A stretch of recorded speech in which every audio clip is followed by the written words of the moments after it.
Okay, really quickly before I have to go to class. So, I'm gonna make a review on this later. I already upgraded, gave it an O-ring and everything. Instead of paying for Ultra Darts, if you have Megas that have the heads ripped off or got broken, you can just cut them down and make them the size you want and fire them. And I'm gonna make a tutorial on a couple other darts, like how I used to modify my streamlines with straws and stuff. But first I'm gonna show you how to make vintage Megas, in a way like vintage size Mega Darts. Instead of paying 50 cents for Ultra, is it 50 cents or is it 25? I think it's 50. So you cut it down to the length you want, and I preferably like them to be a little bit shorter because they get a little bit of better range than a regular one would. Okay, so now that you have it cut down, make sure it fits in the blaster you have, which this one fits actually quite nicely. So, and then you gotta glue it together and stick a tip onto it. So I'm gonna do that in 1 second. I already preheated the glue gun. If you don't wanna, you can just grab some sort of pipe you have. This isn't the pipe that I normally use, like PVC. Wrap some tape around it or add a coupler to it. Ramrod it down there, and that thing whistled. Oh my god.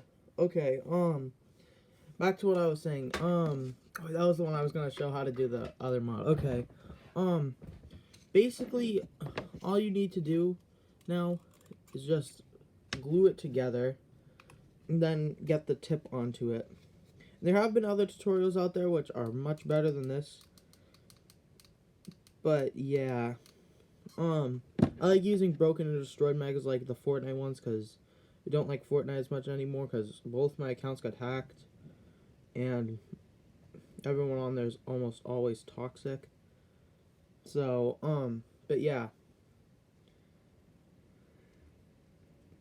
this kind of is how you would make your own vintage homemade Mega Darts, in a way. I think this glue might be a little too hot for it. Let me unplug it so it cools down.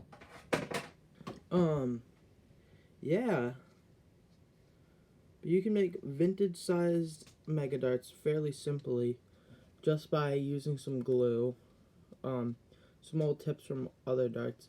This I actually think did come from a vintage Mega Dart, which I don't know why it's not fitting on there. I'm gonna fiddle around with it. Not with these ones, because these ones are too small for my dang hand.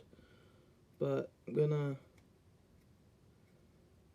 separate it in two spots so it can go around the dart and look a little more normal. That'd be kind of weird if you saw something like this flying at you, honestly. Okay, let me just... Well, I mean, it looks kind of like one. If I do that, it looks a lot more like one. Holy crap. I still gotta do some trimming on it to make it smooth and fly somewhat accurate.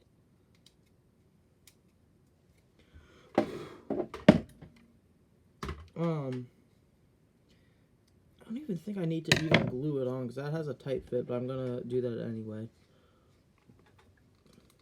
Or you could use a piece of tape and make it a little cleaner, but then you have the risk of putting too much and having too tight of a fit, or putting too little and still having too tight of a fit. That's why I like using hot glue and I like flattening it down, but... So this is how you can make